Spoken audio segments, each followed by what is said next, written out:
Balita mula sa lalawigan sa bawat rehiyon ng ating bayan. Dito sa Ang Pilipinas Ngayon.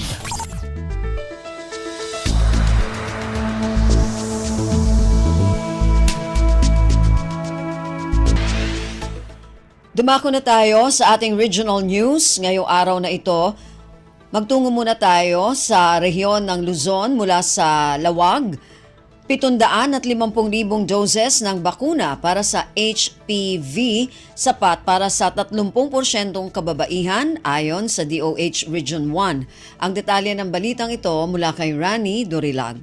Inpakamo ni Regional Immunization Coordinator John Paul Aquino iti Department of Health Region 1 ang makaumanay laing iti 30% ng agtutubo a babae manipod iti siya mapula porsyento a target nga HPV vaccination rate ti 750,000 a doses sa ti bakuna a ginatang ti gobyerno. Kunana napateg ti akem digiti local chief executives amang ti suporta para iti cervical elimination. Inlalawag ni Aquino at ti DOH ti mangipay ti bakuna ng masapol asus tinaran ti lokal gobyerno babayan ka digiti ordinansa. Inayon na at ti gobyerno provincial ti Ilocos Norte kat na ipresentar dito ti sangkunyan palalawigan amang ipasada ti ordinansa amang suportar iti pananggunod ti 90% HPV vaccination rate iti probinsya. Imunan ang nagunod iti ili ti banna ti 90% vaccination rate kontra iti HPV iti entero a Pilipinas. Manipod dito Radyo Pilipinas Lawag, Rani Durilag para sa Radyo Pilipinas World Service.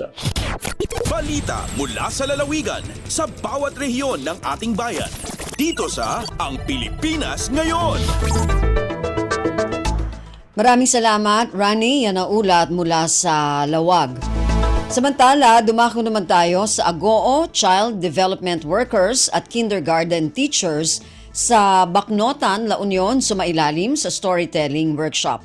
Ang detalye ng balitang ito mula kay Albert Kawile.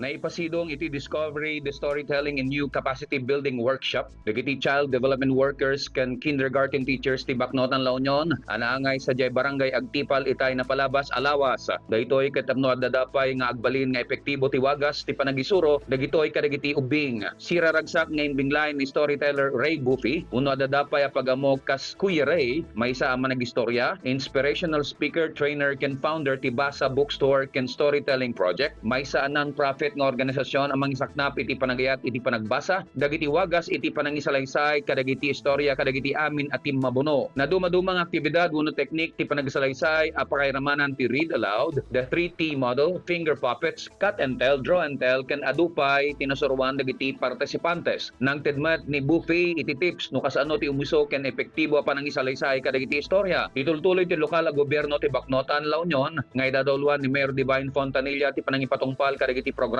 ana iranda mang patanor iti paglaingan ken kabalan ti literacy workers para kadagiti adadapay nga aktibo nga ubing iti ili ti Bacnotan. Manipod RP Agoo, Albert Kawile para ti Radyo Pilipinas World Service.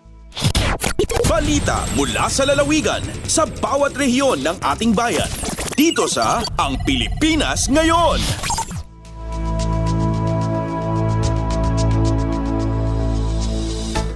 Maraming salamat, Albert. Yan ang ulat mula sa Agoo at kabuuan na ulat mula sa rehiyon ng Luzon. Samantala, dumako naman tayo sa rehiyon ng Kabisayaan mula sa Cebu. SSS President Rolando Makasait dinaluhan ng inaugurasyon ng bagong SSS branch sa Cebu. Ang detalye ng balitang ito mula kay Angeli Tahapal. Hingpit na nga nakabalhin sa mas dako og hamugaway nga lugar ang Social Security System kon SSS Mandawi Branch. Gitambungan mismo ni SSS President ug CEO Rolando Ledesma Makasait ang gihimong blessing og inauguration sa bagong SSS Mandawi Branch nga nahimutang sa second floor Park Mall Dakbayan sa Mandawi. Libre usab ang abang og mga bayranon lamang sa utilities. Ang abagahon sa SSS Mandawi Branch sa ilang bag-o nga lokasyon human kini sila nagpirmahanay og kontrata diin nakalatid nga libre ang abang sulod sa 5 ka tuig. Ang SSS Mandawi Branch adunay 6,887 ka mga active employers ug dulan tunga sa milyon ka mga covered members. Sa iyang mensahe mapasalamatan si SSS President Makasait ngadto na sa pagpaningkamot sa SSS Mandawi Branch pinanguluhan si ilang branch manager nga si Emma Caberte ingon man usab ni SSS Visayas Central 1 Division Vice President Attorney Alberto Montalvo sa ilang pagpaningkamot nga makakita og nindot nga pwesto ang SSS aron nga mapaduol sa katawhan. Ipasalamatan usab ni ini ang pamunuan sa Park Mall nga naghatag og libreng abang sa SSS sanglit matod ni ini nga matag tuig kapin usa ka bilyon ang magastos sa SSS alang sa pagbayad og abang sa mga buhatan ni ini. Sa pagkakaroon matod ni makasait nga naa sa 29 ka mga SSS branch lukop nasod ang nakabalhin na sa mall ug mga establishmento nga nagtanyag og libreng abang. Pinaagi ni ini makasave ang ahensya ug ang kwarta mo ato sa benepisyo sa mga miyembro ni ini. Gikan dinhi sa Dakbayan sa Sugbo, Angelita Hapal alang sa Radyo Pilipinas World Service. Balita mula sa lalawigan sa bawat rehiyon ng ating bayan. Dito sa Ang Pilipinas Ngayon.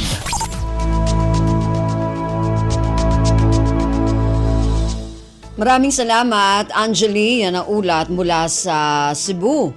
Samantala, dumako naman tayo sa Borongan.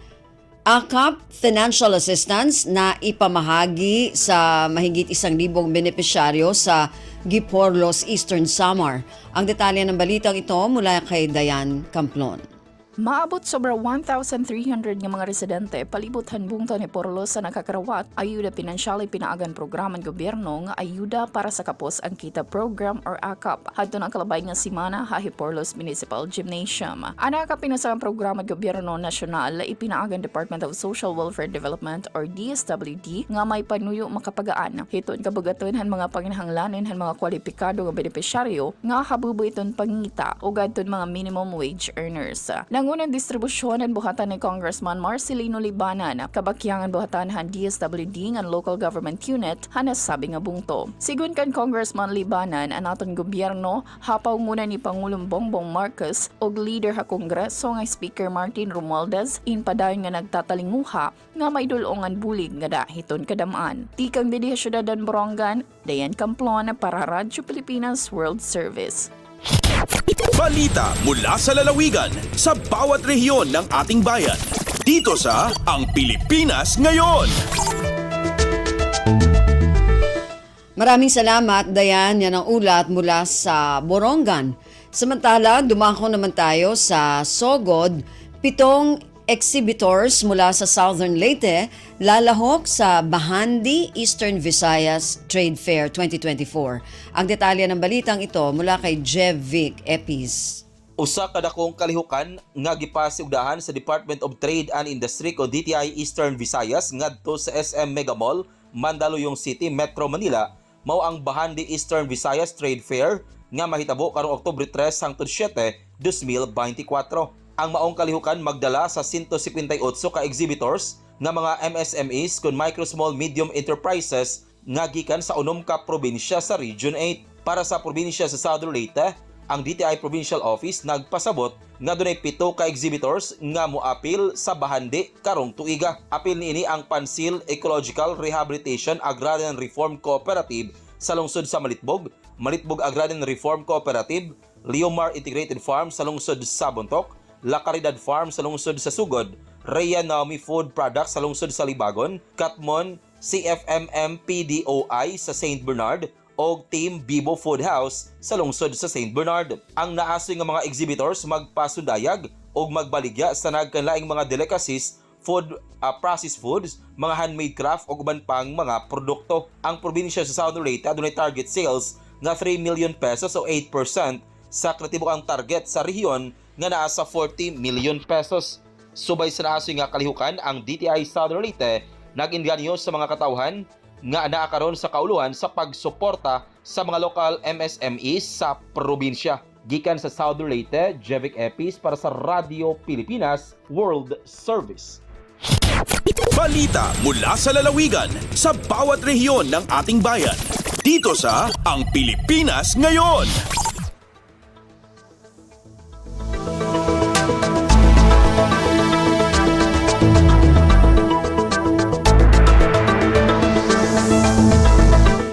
Maraming salamat kay Jevic mula dyan sa Sogod at yan naman po ang kabuuan na ulat mula sa rehiyon ng Kabisayaan.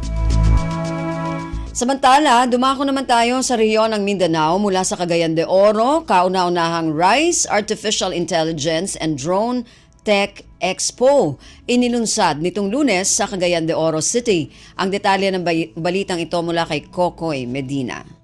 Gilusad sa Cagayan de Oro City ang pinakaunang RISE Artificial Intelligence and Drone Tech Expo sa tibuok nasud kagahapon adlong Lunes, September 30 ning kasamtangang tuig. Ana usab ang libreng AI o drone playtime diin gihatagan og kahigayunan nga maka-operate sa drone ang mawukin human sa hamubo nga mensahe gikan ni Toricha sa MELD CX kalabot sa learning opportunities with smart technologies. Ang expo naglagkob sa napulo ka mga booth diin nagpakita sa mga makina nga gamiton sa AI 4x4 truck diin magsilbing server, drone cage o uban pa. Ana usab ang matulus nga gamiton sa drone technology sama sa drone cage, drone simulation nga pwedeng ma-detect sa solusyon sa mga disaster, mag-detect og uban pa. Gi-offer usab sa kalihukan ang on-site application sa RISE CDO. Usa ka fully funded 3-month scholarship program nga nakatutok sa AI technology alang sa drone operation o engineering diin gibutyag usab bidahay nga ang first 100 nga makakuha sa scholarship sigurado nga naay maghulat nga trabaho ngadto kanila.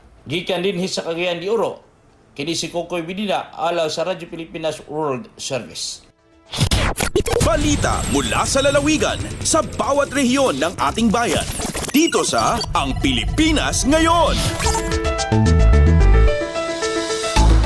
Maraming salamat, Kokoy. Yan ang ulat mula sa Cagayan de Oro. Samantala, dumako naman tayo sa Zamboanga.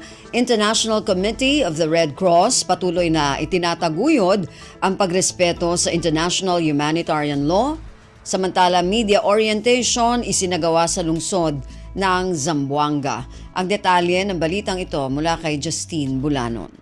Continua promete el International Committee of the Red Cross o ICRC con el International Humanitarian Law o IHL por medio del media orientation niya conducí al mencionada organización na Ciudad de Zamboanga recientemente. Alcanza na más de 20 mga miembros del local media estaban en Zamboanga, basilan y sulu el participar na aktibidad. Cuantos mga tema ya diskuti na mencionada orientasyon, el papel y mandato del ICRC na país, mga conocimiento acerca de IHL o Rules of War, el Ley como Republic Act 11188 o Special Protection of Children in Situations of Armed Conflict y otros pa. Ya conducí también Basic First Aid Simulation and Philippine Red Cross in Zamboanga City Chapter para na mga participante de la aktibidad. El ICRC que un impartial, neutrally independent organisasyon ta protege con el vida y dignidad y tadalit sila mga necesita ayuda para na mga biktima del armed conflict. Desde la Ciudad de Zamboanga, esta si Justin Bulanon para na Radyo Pilipinas World Service. Balita mula sa lalawigan sa bawat rehiyon ng ating bayan. Dito sa Ang Pilipinas Ngayon.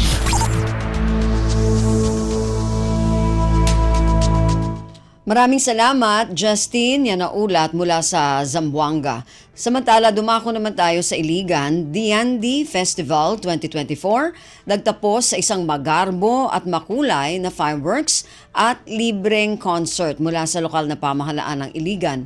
Ang detalye ng balitang ito mula kay Alwidad Bashir.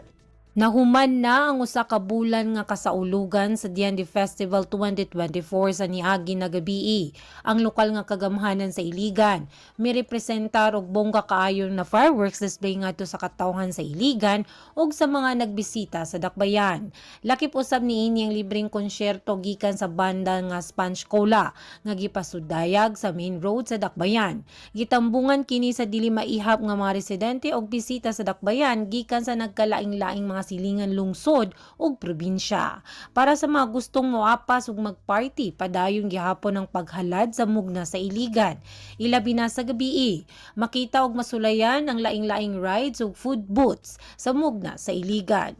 Samtang padayon nga na mamilit ang DND Festival 2024, sugdan ang mga aktibidad sa Dakbayan ug tibok lalawigan sa Lanao del Norte sa paghandom sa Consumer Welfare Month nga opisyal nga musugod karong adlaw, October 1, 2024. Mula sa RP Iligan, Alwidad Bashir para sa Radyo Pilipinas World Service. Balita mula sa lalawigan sa bawat rehiyon ng ating bayan. Dito sa Ang Pilipinas Ngayon. Maraming salamat, Alwidad, na ulat mula sa Iligan at kabuuan na ulat mula sa rehiyon ng Mindanao. Narinig po ninyo ating regional news para sa araw na ito. Kalipunan ng mga balita mula sa iba't ibang rehiyon at lalawigan dito sa Pilipinas.